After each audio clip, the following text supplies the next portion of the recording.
This presentation provides an overview of the Victorian Auditor-General's report, Contract Management Capability in DHHS, Service Agreements.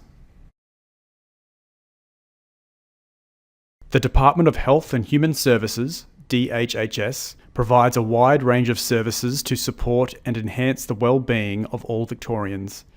Some of these services support clients who are particularly vulnerable, including children in out-of-home care and clients experiencing homelessness and family violence.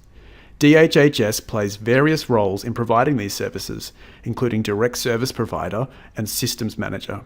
It also funds more than 1,900 organisations through service agreements to deliver services on its behalf.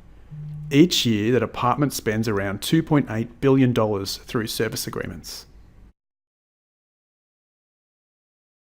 This audit examined whether DHHS has sufficient capability in managing service agreements to ensure clients are receiving quality services in a proper, timely, and efficient manner. We examined service agreement performance standards, deliverables, and review mechanisms, the alignment between service agreement obligations and service risk, staff skills and capability to manage service agreements, and DHHS's Service Agreement Performance Monitoring Framework. We looked at current DHHS managed service agreements that commenced in mid-2015.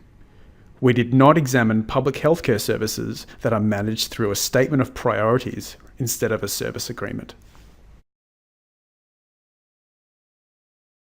We found that DHHS does not have sufficient capability to manage its service agreements. This compromises its ability to consistently fulfill its duty of care to the clients who access its outsourced health and human services, many of whom are particularly vulnerable. Ultimately, DHHS needs a more strategic approach to managing agreements that is integrated, risk-based, and capable of reporting on performance at a system-wide level. DHHS has managed service agreements in a fragmented and duplicative manner, resulting in a lack of system-wide visibility of funded organisations' performance and the quality of services they provide. The performance measures used to track funded organisations' performance have been set inconsistently, are heavily output-driven, and give little indication of service quality. DHHS's tools for monitoring funded organisations' performance contain a number of overlapping elements and are heavily compliance-focused. These tools do not enable deeper insights into service quality or performance issues. Consequently, staff use them inconsistently, often relying on local systems and tools instead. DHHS lacks an integrated approach to managing service agreement risks, along with a clear, system-wide understanding of the risks associated with its outsourced services. In recent years, DHHS has introduced new methods, tools, and systems to identify and assess service agreement risks relating to non-compliance and client safety. Over time, these mechanisms have become increasingly fragmented and largely disconnected from each other.